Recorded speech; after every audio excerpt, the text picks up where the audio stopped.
అయితే సమాజం చాలా చాలా చాలా విషయాలు తెలుసుకోవాల్సిన అవసరం ఉన్నది. నాగసాధువుల విషయం చూసారమ్మా, ఇప్పుడు నువ్వు ఒక స్త్రీవి కదా, ఎక్కడన్నా వాళ్ళు తక్కువగా కనబడినట్టున్నారా? వాళ్ళ భక్తి, వారి శరీరం, వారి యొక్క మార్గం, వారి యొక్క త్యాగం, వారి యొక్క ఆలోచనల ఎక్కడన్నా తక్కువ కనిపించిందా తల్లి? ఇప్పుడే కదా నేనైతే ఇదే ఇంటర్వ్యూలో కూర్చున్నాం. స్వామి, నేను ఇప్పటి వరకు నా ఈ వయసులో అసలు అఘోరాలు కానీ అఘోరీలు కానీ ఈ జనసంచారం అనేది నేను ఎక్కడ చూడలేరు మీరు. అసలు ఆ విషయమే లేదు కూడా ఎక్కడ. జనసంచారంలో వాళ్ళు ఎందుకు రాకూడదు అనేది కూడా నియమం చెప్తాం మీకు.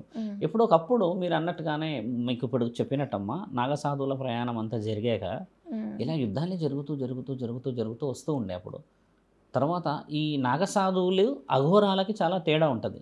నాగసాధువులదంతా దిగంబర జీవితం. వాళ్ళ దిగంబర అంటే మళ్ళీ ఇక్కడ దుస్తులు లేకుండా ఉంటుంది. వాళ్ళ దుస్తులు లేకుండా ఉండే వాళ్ళు కూడా వేరే వాళ్ళు. అఘోరాలలో అమ్మ మనం ముఖ్యంగా అంటే బిఫోర్ ఎంటరింగ్ అంటే మన డీప్గా సబ్జెక్టులకు పోతున్నాం కాబట్టి ఇందులో మొత్తం వచ్చేసి 15 అఖాడాలు ఉంటాయమ్మా. అంటే ఒక అఖాడాలో ఒక వ్యక్తి ఈ విద్యనే సాధించాలి, ఈ విద్యకి అర్హుడు అనే దానికి మొత్తం 15 అఖాడాలు ఉన్నాయి ఇక్కడ. ఈ 15 అఖాడాలమ్మ 4 విధాలుగా విభజించబడ్డాయి. 4 ఇప్పుడు మనము ఒక పద్యం చదువుతున్నప్పుడు లేకపోతే మధ్య భాగం, పద్య భాగం ఇలా కొన్ని ఉంటాయి కదా, హిస్టరీలో సివిక్స్లో చూస్తాం కదా, అలాగే వీళ్ళకి 4 భాగాలలో విభజించబడిన అఖాడాలు ఉంటాయి. అంటే ఈ 4 భాగాలు చూడమ్మా, ఒకటి షే అఖాడా అని ఉంటుంది. ఇప్పుడు షే అనేది ఒక విభాగం, అందులో 7 అఖాడాలు ఉంటాయమ్మా. 7 అఖాడాలు ఉంటాయి షే దాంట్లో. వైష్ణవ అఖాడా ఉంటుంది, అందులో 3 అఖాడా. వైష్ణవ విభాగం, అందులో 3 అఖాడాలు ఉంటాయమ్మా. తర్వాత వచ్చేసి మళ్ళీ ఓన్లీ మహిళా అఖాడా ఉంటుంది. అంటే మహిళా అఖాడాలో కూడా 2 రకాల మహిళలు ఉంటారు. పూర్తి మహిళలు, తర్వాత అర్ధనారీశ్వరులు. అంటే వీళ్ళిద్దరు మహిళలు ట్రాన్స్జెండర్స్ వస్తారు. అంటే ఈ మధ్య ఇప్పుడు ఈ 4 దాంట్లో చూడమ్మా, ఇప్పుడు దిగంబర అఖాడా అనే వాళ్ళు వచ్చిన వాళ్ళు ఏంటంటే వీరు 2 వైష్ణవ విభాగంలో వీళ్ళు దిగంబరంగా దుస్తులు లేకుండా వారి యొక్క అఖాడాలోనే ఉండాలి. వాళ్ళు సమాజానికి రాకూడదు, బయటికి రాకూడదు. వాళ్ళ యొక్క అఖాడా ఏదైతే ఉంటుందో అది దిగంబర అఖాడా అంటారు. అది ఆ దిగంబర అఖాడా వచ్చేసి వైష్ణవ విభాగం. అంటే వైష్ణవ్ అనేది ఇది ఒక పాలకుల పేరు తల్లి. అది అందులోని ఇవి అఖాడాలు వీళ్ళకి 3 విధాలుగా విభజించబడతాయి. అందులో ఒక్కొక్క శిక్ష, ఒక్కొక్క శిక్ష అన్నట్టుగా ఈ దిగంబర అనే అఖాడా వాళ్ళ యొక్క స్థితిగతులు కొండ ప్రాంతాల్లో వాళ్ళకి ఏ ప్రాంతంలో అది వచ్చి ఉత్తరప్రదేశ్ వారణాసిలో ఉందమ్మా. అక్కడనే వాళ్ళు ఉండాలి, కానీ సమాజంలోకి రాకూడదు. విషయం మీద మొదట చెప్పింది షే అఖాడా. షే అఖాడాలమ్మ 7 అఖాడాల పేర్లు చూస్తే పంచాయతీ అఖాడా ఉంది. పంచాయతీ వాళ్ళ తర్వాత అమ్మ పంచాయతీ అగ్ని అఖాడా ఒకటి. పంచాయతీ అగ్ని అఖాడా అన్న దాంట్లో అగ్ని హోమాలకు సంబంధించిన పూజలు పురస్కారాలు చేస్తారు అని చెప్పడానికి లేదు. అగ్ని అని పెట్టగానే అక్కడ స్థితిగతులకు సంబంధించిన విషయాలు ఇస్తారు. అంటే 7 అఖాడాల పేర్లు వాళ్ళు ఒక్కొక్క ఏరియాకి ఒక్కొక్క గురువును పెట్టి, ఆ గురువుకి అంటే ఆ క్షేత్రానికి ఒక పాలకుడిని పెట్టి, ఆ పాలకుడి చేత ఈ యొక్క అఘోరాలకు ఒక అధిపతి ఉంటే ఆ అధిపతి మాత్రమే వారికి కావాల్సిన విద్య, అర్హత, భిక్ష చేసడమా, హోమాల, త్యాగాల, యాగాల ఇవన్నీ చేస్తూ చేస్తూ చేస్తూ రావాలి. ఇలా ఉన్న ఈ అఖాడాలమ్మ ఉదాసీన అఖాడా అని కూడా ఉన్నది. ఇప్పుడు ఉదాసీన అనేది ఇది 3వ విభాగం. మొత్తం 4 విభాగాలు చెప్పాలి కదమ్మా. మొదటి విభాగం షే అఖాడా, వైష్ణవ అఖాడా, ఉదాసీన అఖాడా, మహిళా అఖాడా. ఈ మధ్య వచ్చింది మీరు అన్నట్టుగా కిన్నర్ అఖాడా. అది 15వ అఖాడా. ఈ మధ్య గురువుగారు చెప్పారు అది 11 అఖాడాలు ఉన్నాయని కదా. ఈ 15వ అఖాడా వచ్చేసి కిన్నర్ అఖాడా. ఓన్లీ కిన్నర్సే ఉండాలి అక్కడ. ఇందులో మహిళా అఖాడా అన్న దాంట్లో ఆ స్త్రీలు ఎలా ఉంటారో తెలుసా అమ్మ? చూడడానికి దేవాది దేవతల్లో వచ్చారేమో ఇక్కడికి అన్నట్టు ఉంటారు వాళ్ళు. శరీర సౌష్ఠవం, వాళ్ళ యొక్క రూపం, వారి యొక్క భక్తి ఒక్కసారి వాళ్ళు కూర్చొని హోమాలు, యాగాలు, జీవితాన్ని త్యాగం చేసిన వాళ్ళంతా స్త్రీలు మరి కామాన్ని ఏ విధంగా ఆపుకునే స్థితి ఉంచుకుంటారు అంటే స్త్రీలకి ఈ అఘోరీలకి నాగసాధువులు లేరు, సాధువులకి ముక్కు పుడక అనేది కింద ఉంటుందమ్మా, ఇలా కిందికి. అంటే ఇక్కడ ఉంటుందంటారా? ఇక్కడ ఒకటి స్త్రీలకు సహజంగా చూస్తాం కదా. 3వ ముక్కు పుడక ఇక్కడ కింద బలంగా ఈ నరాన్ని గుంజి పెట్టి ఉంటుంది. అలా పెట్టి ఉన్న స్త్రీకి కామం ఉండదు. ఇప్పుడు కూడా మీరు గమనించవచ్చు.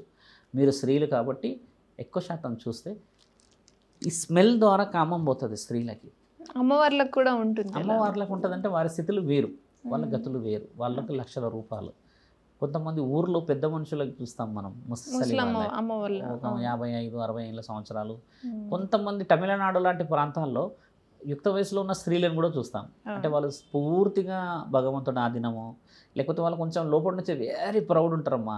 వాళ్ళు మగవాడిని వాసన కాదు కదా దగ్గర కూడా రానియరాలు. అలాంటి వాళ్ళు జీవితాన్ని వదిలేస్తారు. అంటే దే కాల్డే పర్ఫెక్ట్ పర్సన్స్. అంటే వాళ్ళ భక్తిని మనకు చెప్పాల్సిన అవసరం లేకుండా చూపిస్తారు వాళ్ళు.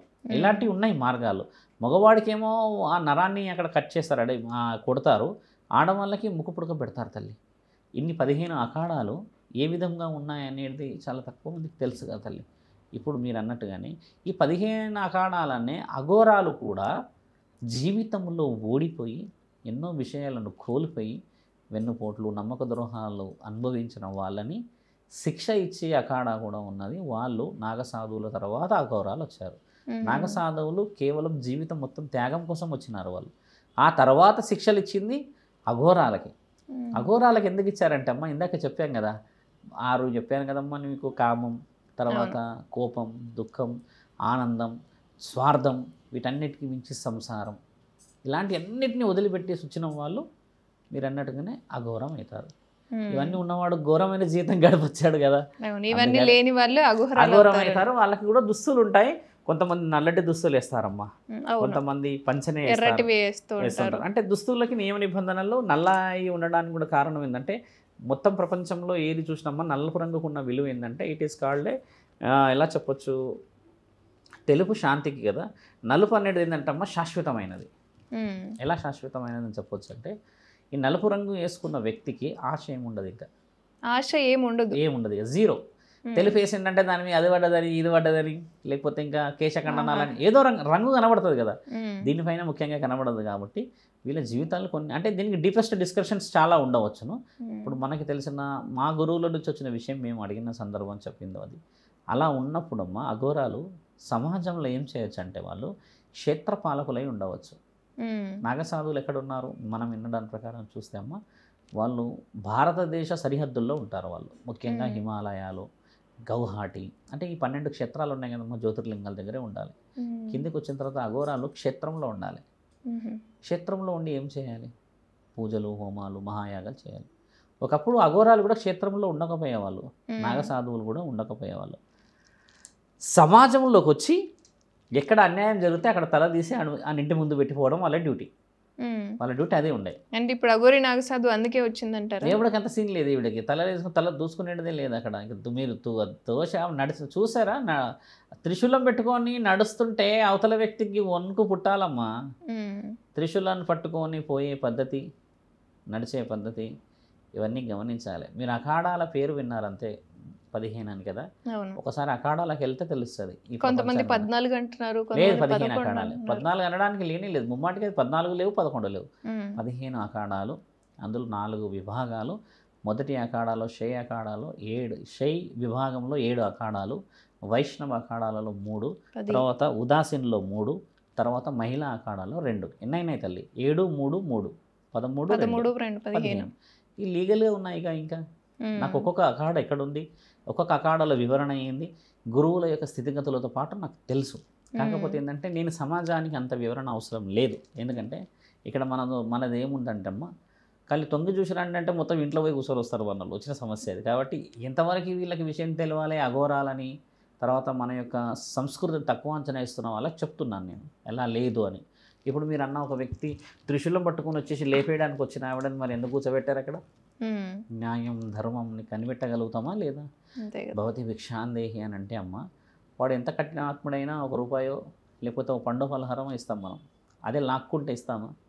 ఉదాహరణకు నీ దగ్గర ఏదో ఉంది, బాగా ఆకలి అవుతుందని చెప్పేసి నేను వచ్చి లాక్కొని తినేసినాను అనుకో, తినేదాకా చూసిన తర్వాత ఈ బగల కొడతావా లేదా? అడుక్కునే విషయంలో కూడా మన దగ్గర సాంప్రదాయం ఉంది అంటున్నారు. లాక్కొని తీసుకునే దానికి వేరు ఉంటుంది, అడిగి తీసుకునేది వేరు. ఏం చేసినా లోక కళ్యాణం అని అంటే కుదరదు. అక్కడ ధర్మం చాలా ముఖ్యమైనది. అలా నాగసాధువులు వచ్చారమ్మా, అలా అఘోరాలు వచ్చారు. సాధువులంతా సమాజంలో శ్రేయస్సు కోసమని, సౌభాగ్యాల కోసం తిరుగుతారు. అంటే బాగుండాలి, భార్యాభర్తలు గర్వపడకూడదు, సంసారం అంటే ఇది, పోలీస్ స్టేషన్లకు ఊరికే పరిగెత్తకూడదు, ఊరికే నువ్వేంటి నేనేంటి అని చిన్న చిన్న విషయాలకు అత్తామామల మీద, భార్య మీద, అన్నదమ్ముల మీద కొంతమంది రుసరుసలు ఆడుతూ ఉంటారు. దానివల్ల ఏమవుతుందంటే అమ్మా, ఒంటరిగా నువ్వు పంచాయతీ గెలుస్తావు, కానీ జీవితం మొత్తం ఓడిపోతావుగా. ప్రతిరోజు బాధ అవుతుంది, నా భర్త ఉంటే బాగుండని, నా పిల్లగాడు ఉంటే బాగుండని, మా అత్త ఉంటే బాగుండని, ఓ పండగ అయితే బాగుండని. ఊర్లో అందరూ పండగ చేసుకున్నప్పుడు నీ ఇంట్లో కూడా పండగ చేస్తావు, ఓ పెద్ద వెలుగు వేస్తావు, నువ్వు ఊరంతా పందిరేస్తావు, కానీ మనసులో అసలైన పందిరి వేయలేవుగా. మనసు గెలవడం చాలా ముఖ్యమైనది ఈ రోజుల్లో. నాలుకతోని సంబంధాలు విడగొట్టుకోవద్దమ్మా, దానివల్ల ఎన్ని నాశనాలు అయితే. ఇప్పుడు నీవు నేను గొడవడ్డాం అనుకున్నాం, చిన్నప్పటి నుంచి స్నేహితులం, నీకు పెళ్ళి అయిపోయింది, నాకు పెళ్ళి అయిపోయింది, నా జీవితం నేను, నీ జీవితం ఉన్నావు అనుకోమ్మా. బాగున్నావా అని చెప్పి మాట్లాడుకొని, ఇద్దరు కష్టసుఖాలు మాట్లాడుకొని కుటుంబాలు కలిసేలాగా చేసుకోవాలి. ఇక్కడ ఏమవుతుందో తెలుసా అమ్మ, ఒక వ్యక్తి స్నేహితుడితో మాట్లాడుతూ కూడా అనుమానాలు మొదలవుతున్నాయి. అంటే నువ్వు ఫెయిర్ కాదని అర్థం అక్కడ. Very simple. లేదు నేను ఐఎమ్ వెరీ వెరీ కంఫర్టబుల్, నేను ఓపెన్నెస్గా ఉంటా అంటే, ఓపెన్నెస్గా ఉండడానికి కాదు నీకు తాళి కట్టింది. అన్ని జీవితాలన్నింటినీ క్లోజ్ చేసి ఇంకొక జీవితాన్ని ఓపెన్ చేయడానికి వచ్చావు. ఇక్కడ చాలామంది మిస్టేక్స్ కూడా చేస్తుంది. ఎక్కడంటే అమ్మా, భర్త భార్యని వెరీ ఓపెన్ అని చెప్పుకొని వచ్చి వాళ్ళు double bedroom, triple bedroom, individual తీసుకొని నరకయాతన పడుతున్నారు. లక్షల జీతాలు ఉన్నాయి కానీ సంసారాలు లేవు ఇక్కడ. ఎందుకంటే ఆయన లైఫ్ ఈయనకు నచ్చదు, ఈయన లైఫ్ ఆయనకు నచ్చదు. అక్కడ రేపో మాపో అని చెప్పి పెళ్ళైన 3 నెలలకి కంటారు, గర్వం దాల్చేస్తారు. ఆ బిడ్డ పుట్టేలోపు వీళ్ళు డివోర్స్లో ఉంటారు. ఆ బిడ్డ ఏ పాపం చేసిందని ఈ మూర్ఖులందరికీ ఎప్పుడు తెలుస్తుంది? ఆ స్త్రీలకు ఎప్పుడు తెలుస్తుంది? నీ కామానికి నువ్వు చేసుకున్నావు మా పెళ్ళి లేదు, అందరూ మళ్ళీ పెద్ద పందిరి చేసి చేస్తారు. మరి నువ్వు ప్రేమతో చేసుకున్నావు పెళ్ళి అని అంటే, ఓ మాకు చాలా ఇష్టము, we are in touch, good morning నుంచి మొదలు పెడితే గుడ్ నైట్ వరకు వేరే టచ్ వాళ్ళు ఉంటావు కదా. అన్నీ ఉన్న నీవు మరి ఒక చిన్న అబ్బం శుభ్రం తెలియని ఒక భవిష్యత్తుకి నేనేమైతా అని చెప్పి చెప్పలేవా? ఆ బిడ్డ పుట్టినలో పిల్లలు పోలీస్ స్టేషన్లో ఉంటారమ్మా. ఎందుకైతుంది అంటారు ఇదంతా? Ego, this is called ego. ఎందుకు అవుతారంటే అనడానికి లేదు, ఈగో. ఎందుకంటే ఎక్కడైతే మీరు అన్నట్టు ఓపెన్నెస్ ఉండదో అక్కడ జీవితాలు ఇలాగే ఉంటాయి. గూడుపుటానం తల్లి, భర్త వెళ్ళిన తర్వాత లేకపోతే భార్యకి తెలియకుండా ప్రపంచాలు నడుపుతూ ఉంటారు కదా, కొంతమంది ఉంటారు మంచిగా నడుపుతున్నారు అనుకుంటారు వాళ్ళు. ఒకసారి గుర్తుపెట్టుకున్నాము, అక్రమంగా చేసే ప్రయత్నం దొరకనంత వరకే రాజువును. దొరికావా వింత పశువులాగా నిలబెట్టేస్తుంది సమాజం. 2 ఆప్షన్స్, ఒకటి సరెండర్, రెండోది సుసైడ్. అక్రమ సంబంధంలో బయటపడ్డ వాళ్ళు సూసైడ్ చేసుకున్న వాళ్ళే ఉన్నారు చూసారా. ఇక అది దానికి దారి లేదు ఇంక అక్కడ. కానీ దొరకనంత వరకు వీళ్ళు ఎంత రాజుల్లాగా ఉన్నారు, ఎంత ఎంజాయ్ చేశారు, ఎన్ని ఎన్ని ఎన్ని ఎన్ని విధాలుగా వీళ్ళు ఎంజాయ్ చేశారు. వీళ్ళు అనుకునేది ఏంటంటే అమ్మ, ఎవరికి కనబడతలేమో అని అనుకోనే లోకమంతా కనబడిపోతారు వీళ్ళు. అడ్వాన్స్ మొబైల్స్ అయిపోయాయి, అడ్వాన్స్ టెక్నాలజీ అయిపోయింది, మొబైల్, జీపీఎస్ ట్రేసింగ్ అన్నీ అయినా కూడా ఇంకా మన దగ్గర ఇక్కడ వెలుగుతలేదు అది. అంటే కామానికి ఉన్న విలువ అని కాదు అక్కడ, నిజంగా నీకు ఈ వ్యక్తి నచ్చాడా లేదా అనేది చెప్పలేకపోతున్నావు. త్యాగం కోసం ఎవడు చేసుకోమన్నాడు అమ్మ పెళ్ళి అంటే? త్యాగం కోసం పెళ్ళి చేసుకుంటారు. ఒక అమ్మాయిని ప్రేమించిన అమ్మాయి కోసం నువ్వు చేసుకో పెళ్ళి, ఆ అమ్మాయినే చేసుకో. లేదు అని అంటే ఇంకొక అమ్మాయిని చేసుకొని ఈ అమ్మాయితో ఎవరు తిరగమన్నారు, ఈ అమ్మాయితోనే కూడా మాట్లాడమన్నాడు, లేకపోతే ఆ అబ్బాయి కూడా ఆ అమ్మాయితో ఎందుకు కమ్యూనికేషన్, ఈ అమ్మాయిని కూడా ఎందుకు ఇవ్వాలి అంటున్నాను నేను. నీకు ఒకవేళ అమ్మాయే కావాలి అని అంటే అమ్మాయి దొరకకపోతే చావు కదా, కనీసం సత్యవాని దండ కన్నా నిమ్మలంగా చేస్తారు. అలాంటి వదిలిపెట్టి వేరే అమ్మాయిని పెళ్లి చేసుకొని మొదట నా స్కూల్ మేట్ అని, నా కాలేజ్ మేట్ అని తెలియకుండా ఎన్ని రోజులు తిరుగుతారు అంటున్నా. అలా తిరిగి ఇక్కడ ఈమెని మోసం చేస్తావు, ఇక్కడ ఈవిడే జీవితం నాశనం అవుతుంది, బిడ్డలు పుట్టి వాళ్ళ జీవితం నాశనం అవుతుంది. ఎవడిచ్చాడు హక్కు? ఆ హక్కు ఇచ్చారా ఎవరన్నా? నీకు చేతనైతే ప్రేమించుకో, అందరిని ఒప్పించుకొని పెళ్లి చేసుకో తల్లి. లేను సమక్షంలో ఆ అమ్మాయి వద్దు అని అంటే ఇట్లా పెట్టేసి వెళ్ళిపోవచ్చు కదా, వేరే అమ్మాయిని ఎందుకు పీక కోయాలి అంటున్నా. అలా మగవాళ్ళని పీకలు ఎంతమంది ఆడవాళ్ళకు వస్తున్నారు మీకు తెలిసిందే కదా, స్త్రీలే కదా. ఎన్ని చూస్తలేం న్యూస్, ఆయన గారు వెళ్ళిపోగానే కమ్యూనికేషన్లకు వచ్చేస్తారు ఎన్నో విధాలుగా. నాకు 100 కాల్స్ వస్తాయి కదా, మా హస్బెండ్ వచ్చేసి ఇలా ఉన్నాడు అలా ఉన్నాడు అని అంటే హస్బెండ్ని మార్చేసేయండి అని అంటారు. ఎవరో వచ్చేసి ఆయనని ఒళ్ళో వేసేసుకున్నారు, మందు పెట్టేశారు, చేతబడి చేసేసుకున్నారు అంటారు. ఈపు పగిలి పనులు రాలుతాయని చెప్తా అలా ఫోన్ రాగానే. ఎవడు కూడా చేతబడి చేస్తే పోడు కామానికి, ఒళ్ళు దగ్గర లేకపోతారు తల్లి.